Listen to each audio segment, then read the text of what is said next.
friends to the South Sound Co-op worship service. We are so glad that you are here with us today. Now, admittedly, it has been a bit of a stressful week, maybe a stressful year. I'm not quite sure which is more appropriate to say. But here in this place, here in this time of worship, we come to a place of peace, of inspiration, of fellowship, and God's love. Because that is what binds us all together, isn't it?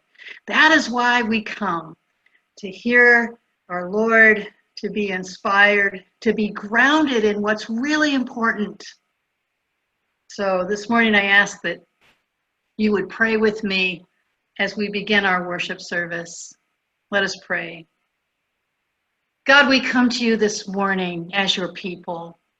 We come this morning, some of us very tired, some of us wondering how to feel right now.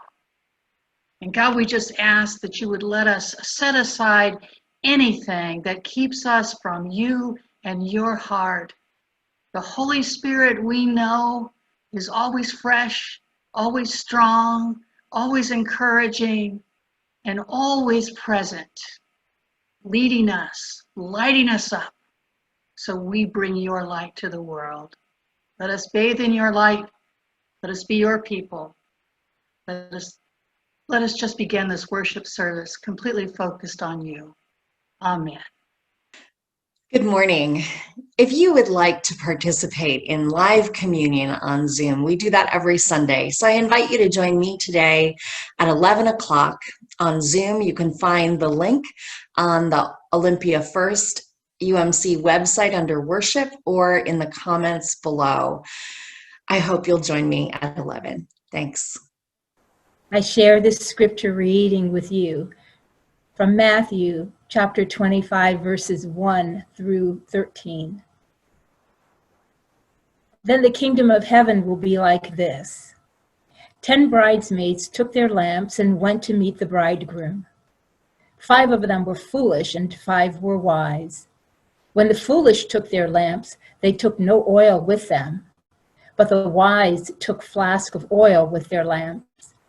As the bridegroom was delayed, all of them became drowsy and slept.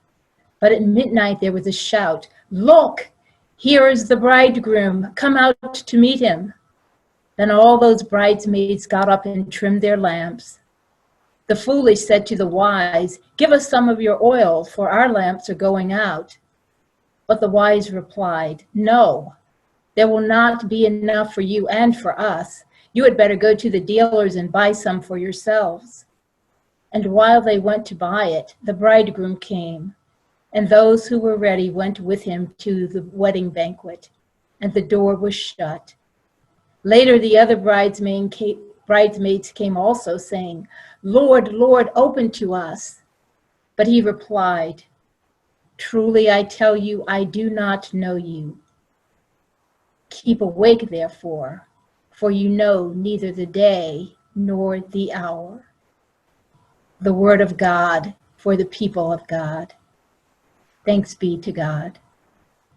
Good morning, South Sound Co-op. I'm here with some South Sound Co-op kids, and you all are going to give me a thumbs up or a thumbs down on this question. How many of you have ever read a Choose Your Own Adventure book? I think I have. Okay, let me explain.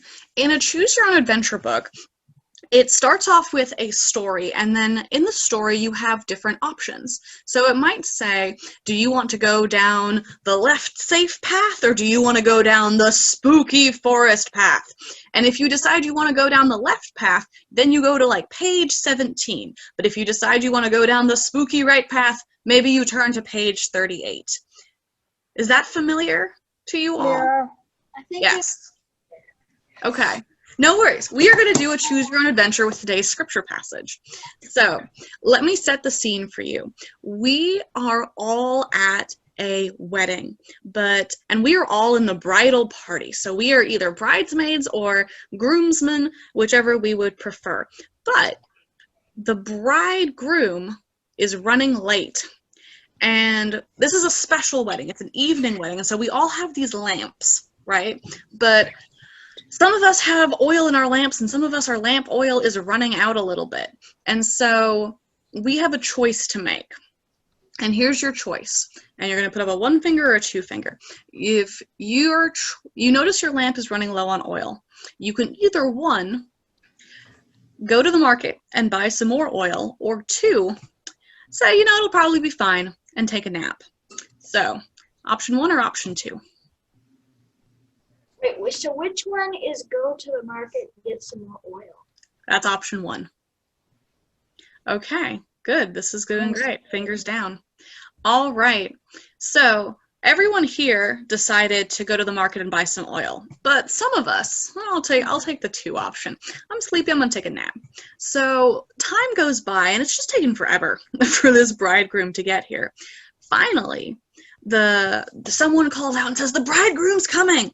And you all have got your oil, and I look at my lamp and I say, I don't think I'm gonna have enough for this wedding.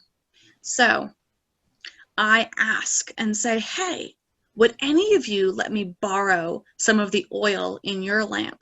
Now keep in mind, you only have enough oil for your lamp. So you can either 1, say yes and share some of your oil with me, but it means you will not have enough for when you get to the wedding. Or 2, you can say, I'm really sorry, but you need to go to the market and buy your own. So would you go with option 1 or option 2?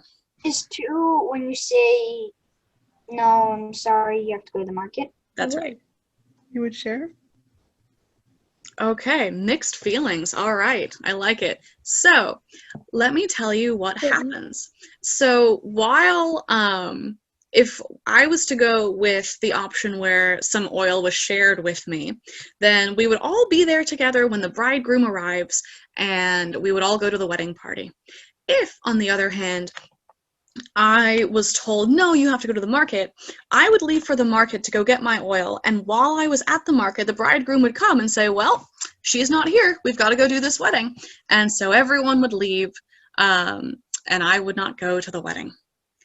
And that is our scripture passage for today, is that some folks take the wise path and replenish their oil in advance, and some folks decide to take a nap and end up missing the wedding. And this story isn't necessarily meant to make us scared or anxious. It's simply a reminder that we all have choices that we get to make in our lives, and all of our choices have impacts, right? And sometimes those impacts are good, and sometimes those impacts are not so good. And similarly to a choose your own adventure book, sometimes the choices we make lead to more choices, and sometimes those choices we make stop us in our tracks and there are no more options.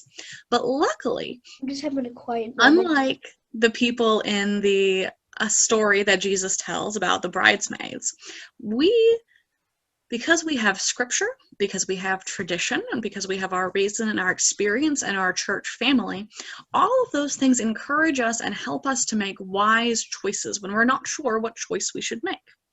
And that is the good news out of this story today, is that whenever we're not sure what we should do, we are lucky enough to be followers of Jesus 2,000 years later. So we can kind of flip ahead in the book and see where the adventure is going to take us. So my hope for you this week is that you'll be thinking about all of the different times that you are confronted with various choices in your day, and that whenever you're not sure, you will think to yourself, who in my life do I trust and I love, and who can encourage me in the right direction or in the wise choice? So that's my hope for you this week, and let's pray about that. Dear Jesus, Dear Jesus, we try our best to be prepared We try our best to be prepared so that we can do all that you ask us to do. so that we can do all that you ask us to do.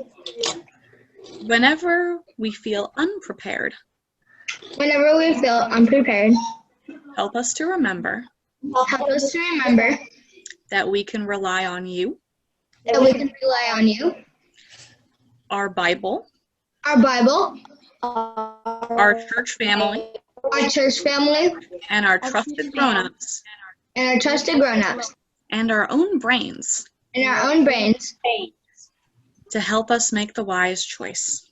to help us to make the right choice. Amen. Amen.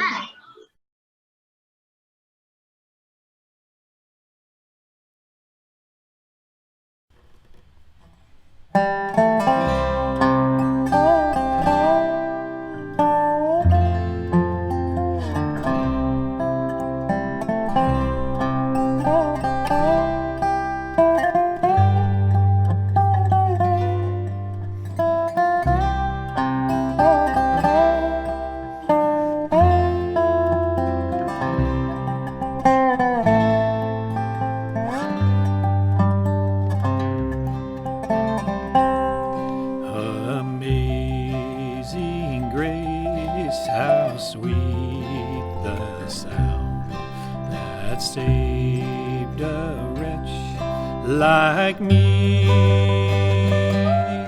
I once was lost, but now I'm found. Was blind, but now I see.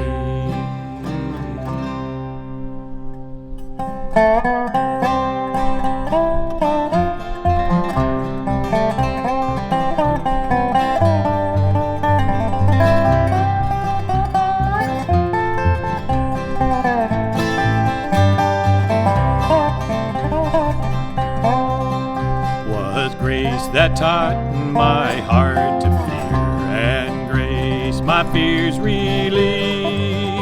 How precious did grace appear the hour of first belief. Through many dangers, toils, and snares we have already come. 'Twas grace that taught us safe thus far, and grace will lead us home, and grace will lead us home.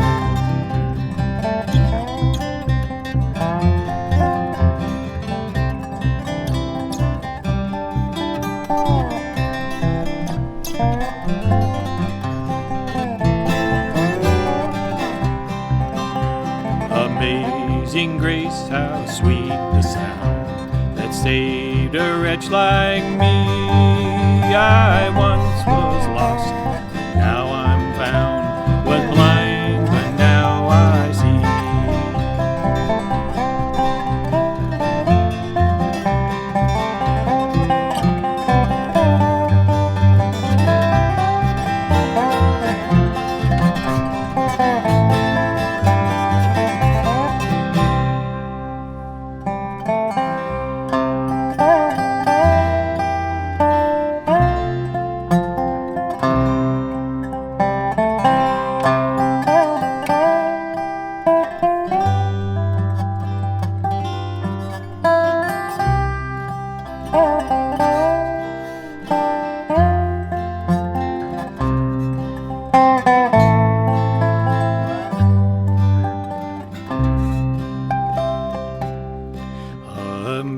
Amazing grace, how sweet the sounds that saved a wretch like me.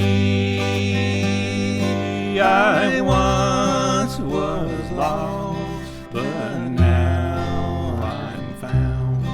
Was blind, but now I see.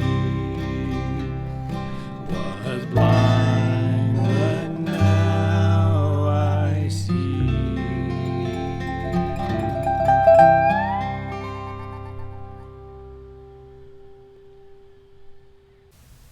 As many of you know, I served a small church for 2 years in Alaska.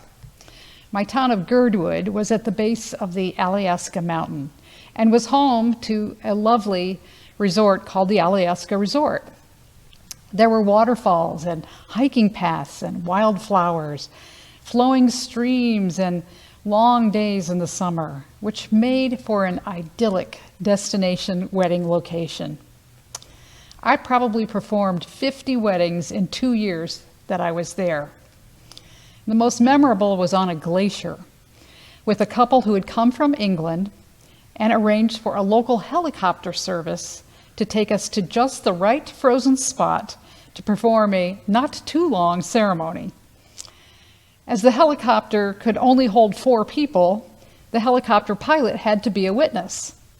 It turned out that he was active in the local Gideon Bible Fellowship Club and was only too happy to bless this couple, not only with his piloting services and his witness services, but also with a tiny Gideon New Testament as their first wedding gift. Well, weddings come with all kinds of traditions embedded in unique and original ceremonies. Our scripture from Matthew this morning relies on the metaphors of the traditions held in a first century Jewish wedding to bring us to an awareness that Christ is preparing the kingdom of heaven for us. But it is a challenging passage, as it is heavy on symbolism, and it raises a question about our Christian duty and responsibility. Last week, Pastor Heather spoke about the Beatitudes, directives that Jesus gave to his disciples as part of what is commonly referred to as the Sermon on the Mount. Well, this week, Jesus is back on that mountainside, but only in a different time and in a different place. He is teaching his disciples again, and this time the topic is about how to live in that in-between time when Jesus will no longer be with them, but with the promise and anticipation of the time when Christ will come again. In this scripture, 10 bridesmaids, which are in some versions called 10 virgins or 10 maidens, they are getting ready to meet up with the bridegroom. There's no mention of a bride. But in ancient culture, guests would assemble at the home of the bride, and they were entertained by the bride's parents while they were waiting for the groom. And when the bridegroom approached, the guests, including the bridesmaids, lighted torches, and they would go out to greet him. Then the entire party would walk to the groom's home for the ceremony and the banquet to follow. In this case, however, the bridegroom is delayed. The 10 bridesmaids came with different levels of preparedness. They all came equipped with oil lamps to light the way, but only 5 of the bridesmaids brought extra oil. When the bridegroom is delayed, all of the bridesmaids fall asleep. At midnight, the bridegroom finally appears, and the bridesmaids awaken, and they are ready for action. But now, 5 of the bridesmaids' lamps have used up their oil, and they have no reserves. They try to borrow some oil from others, but with no success. The 5 bridesmaids with the extra oil need their reserves, so the 5 without take to the streets to try to find and buy more oil. By the time that they actually arrive at the bridegroom's house, the door is closed, and they are unable to enter and attend the wedding or the banquet. And instead, the story ends with an admonishment to keep awake, for you know neither the day nor the hour. It's not the kind of wedding that we think of today. In fact, the story isn't really about a wedding at all. It's a parable, which literally means to throw alongside. And it is told in a way to make a comparison between the characters or the situation in the story and the corresponding truth that Jesus is trying to reveal. The goal of a parable is to illustrate religious truths which are relevant to living in a Christ-like manner. In this parable, the bridegroom is a symbol for Jesus in his glory, in his magnificence, his sovereignty and majesty, where he is called Lord and has a divine authority. The delay in the bridegroom's coming is comparable to the anxious waiting for the promised second coming of Christ. And now in the first century, when this Gospel of Matthew was written, Christians thought the return of Christ would happen soon, like maybe in their lifetime. They were experiencing the anticipation and nervousness that any of us would feel when we expect someone to arrive, and yet they are delayed. The bridesmaids are a symbol for the people of the church, the body of Christ. The lamps that they have brought with them are lit, and they symbolize the light of Christ that shines with good works that Christians do to share God's love. The bridesmaids who bring extra oil to keep their lamps burning represent wisdom. The bridesmaids who have no reserves represent foolishness. If you read much of the Bible, you may recognize a theme with wisdom. It is often associated with hope and a nearness to God.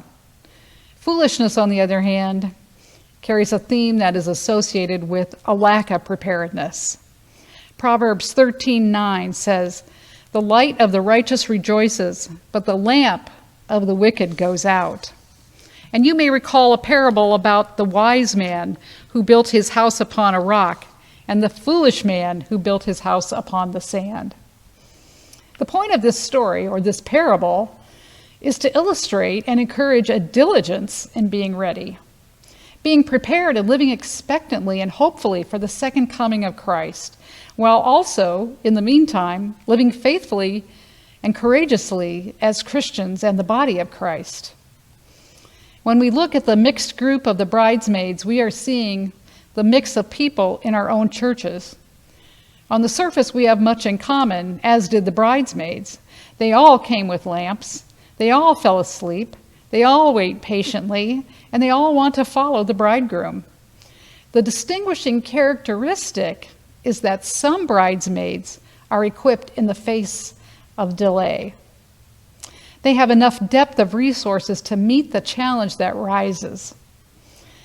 And that is reflective of us as the church. We call ourselves Christians, but we are a mixed group in terms of how deeply our lives reflect the Christian label. When their faith in the bridegroom is tested, the bridesmaids with extra oil, the ones that we call the wise, have something in the tank to sustain them. In the midst of life's joy and pain, and ease and adversity, intrigue and boredom, the faith of the wise remains strong. They keep their light shining before others, continuing in community and study and prayer, and doing deeds of mercy, offering forgiveness and spreading justice and peace. In contrast, the bridesmaids that are labeled foolish because they came unprepared to withstand the delay have no reserves to keep them vital. They become irrelevant because they have no light to offer. Now, I will admit that there is one aspect of this story that has bothered me, and maybe it gets under your skin too. And that issue is this: why don't the 5 bridesmaids that are prepared share their extra oil, or even share the light of their lamps with those who are not prepared? Why did they send the unprepared out to collect more? What kind of Christian doesn't share their resources? Well, we could explain it by saying that's not the point of the story. Or we could say this is a reflection of the harshness in the world. But this parable isn't a reality TV episode. It's about being wise and hopeful and prepared. And it's about what you need to do personally to build yourself up, to take care of your spiritual sense, to build your personal spiritual reserves, your faith, your prayer life, and how you are responsible for your own deeds of discipleship. This is oil in your tank that only you can build.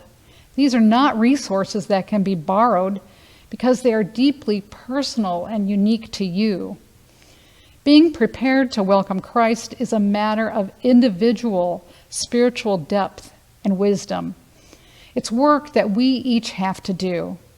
We are told in James 3 to show by our good life that our works are done with gentleness born of wisdom. Each life needs to be grounded in wisdom, the wisdom that is from above, that is pure and peaceable and full of good fruits. This is the work of each Christian. That's why it can't be borrowed. Can we do it together? Yes, absolutely. That is why we as church leaders offer prayer groups and Bible and book studies and inspire one another through music and seek spiritual renewal through the means of grace like communion. That is why we try to dig deeper and understand the needs of a hurting world through addressing racism and responding to crises and disasters. Our job is to reflect the light of God's love for each of us. But Jesus, through this parable, encourages us to do more than just the baseline for our job. Jesus wants us to have our lamps trimmed and burning. Trimming a lamp is how the flame stays brilliant instead of sooty.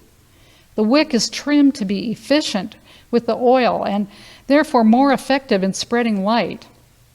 God wants our lamps to glow brighter, and that happens when we build into our every being the disciplines and habits of spiritual disciplines that reveal hope and empower us to live like the citizens of God's kingdom that we all aspire to be. Being a Christian isn't about having a dim flashlight. It's about a joyful display of a brightly shining lantern with enough oil to keep burning through the darkest and longest of nights. This week has been one of anxious delay in hearing the results of our nation's election. Even as I am recording this sermon, votes are being counted, and we don't know yet the outcome.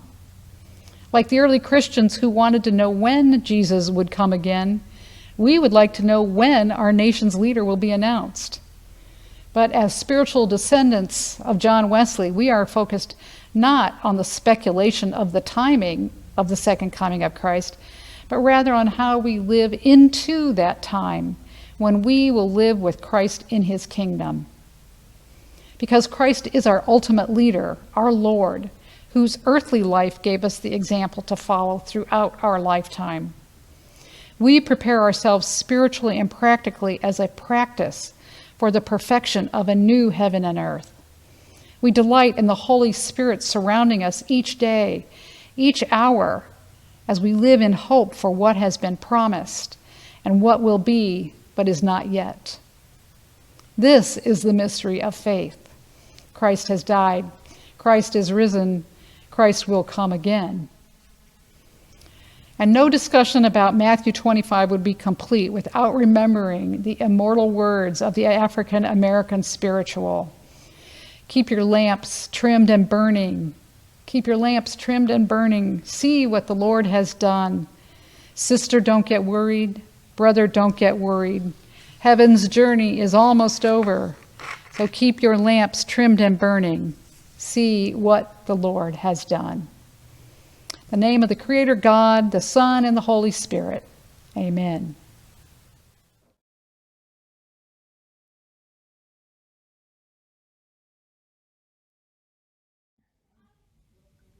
Friends, throughout my life, prayer has been a balm to my soul during difficult times.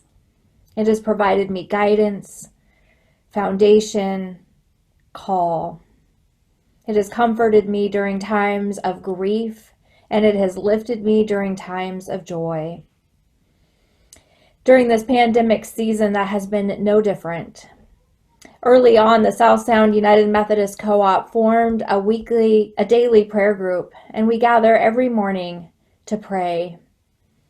I find that on the days I'm in that group, I begin my morning with the Word of God in my heart. Prayer has been sustenance to my soul during these last few anxious days. And so this morning, let prayer be a balm to your soul. Let us ground ourselves in our relationship with God, and let us together be people of prayer. Will you join me? Let us pray for the needs of the world. And after each prayer, we will say, Eternal God, hear our prayer. God of life, you created the world and called it good. In Jesus Christ, you came to redeem us. His resurrection is our promise of eternal life. By the power of your Spirit, you claim us, strengthen us, and prepare us to live with you in glory. In sure and certain hope, we pray for your world, that we may live into your coming reign of justice and peace. Eternal God, hear our prayer. For the church, wherever it thrives and wherever it struggles, keep us faithful to your gospel. Eternal God, hear our prayer. For those who govern, grant them wisdom and a commitment to justice. Eternal God, hear our prayer. For planet Earth, heal its wounds and make us better stewards of its wonders and gifts. Eternal God, hear our prayer. For those who are dying, claim all fears and welcome them into your peace.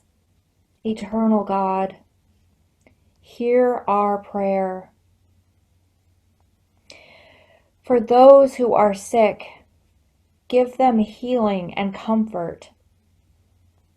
Eternal God, hear our prayer.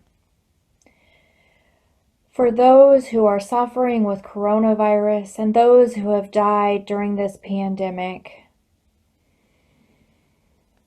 welcome them into your loving arms, God, and provide an end to this suffering. Eternal God, hear our prayer. For those who suffer from anxieties and ills, give them relief. Eternal God, hear our prayer. For those who endure the days and nights without food or shelter, feed them and protect them. Eternal God, hear our prayer. For those who suffer in silence, comfort those who carry secret sorrows. Eternal God, hear our prayer. For all who seek to see your face, eternal God, hear our prayer. May our prayers be a light that bears strong and fierce, is a beacon of justice. May we be your people, God, living according to your will, advocating for your justice, praying and lifting our hearts to you.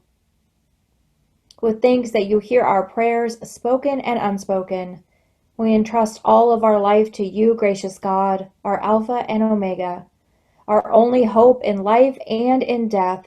Through Jesus Christ we pray. Amen. Friends, as we are shaped by the days that we live in, we hope and pray to be shaped more and more into the likeness of Christ. And as we do that, one of the ways we do is to invest in a future, to prepare for challenges and delights that will be coming. So I invite you now to give to your local church as a way to light those lamps, to keep us ready as the people of God to respond to the needs of our community and to the changes that each day brings. Thank you so much for what you have already given. And I invite you to find ways online or in person to give to your local church. Thank you.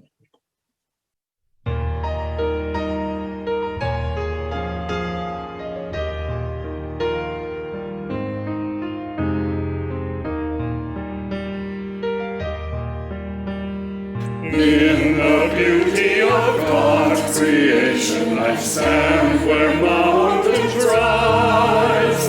I see the valleys lush and green as quiet waters high.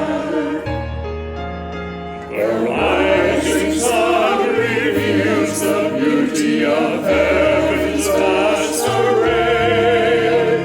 The misty dew refreshes the morning as God renews each day.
Would you please pray with me?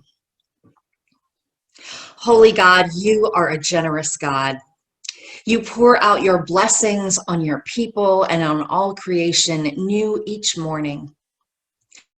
Ask your blessing on these offerings we have given today and on all those who are mirroring the generosity you show us. God, guide us in our use of these gifts that we may do your will, be prepared to respond as you respond. God, guide us in this with joy and gratitude, we pray. In Jesus' name, amen.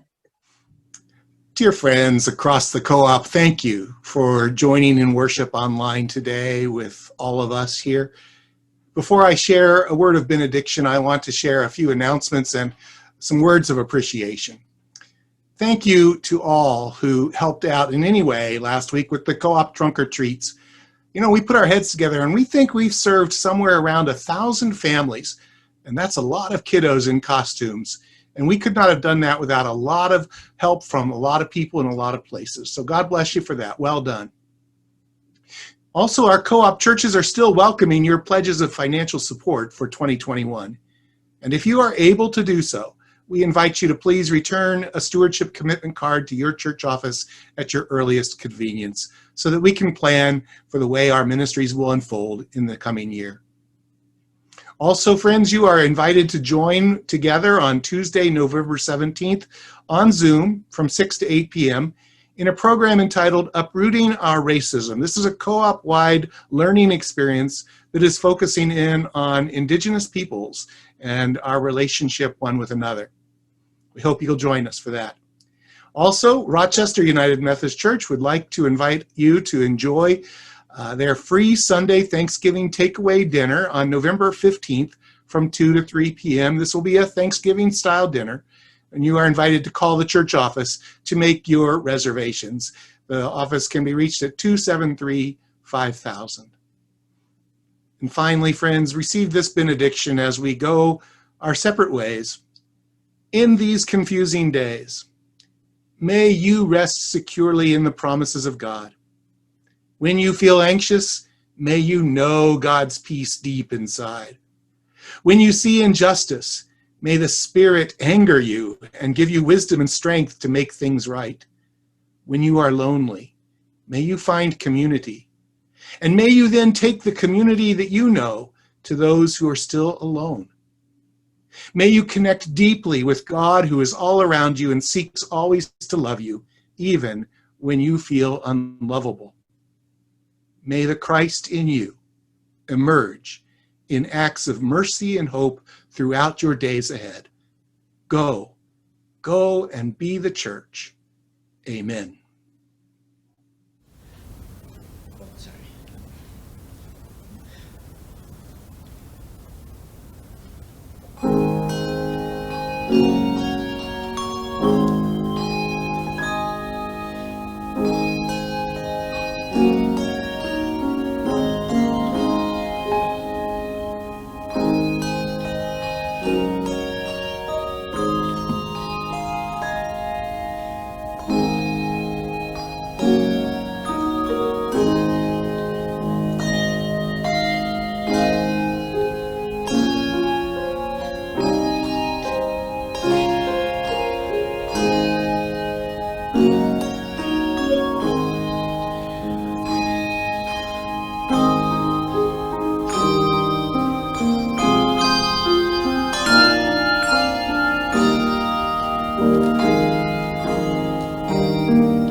you.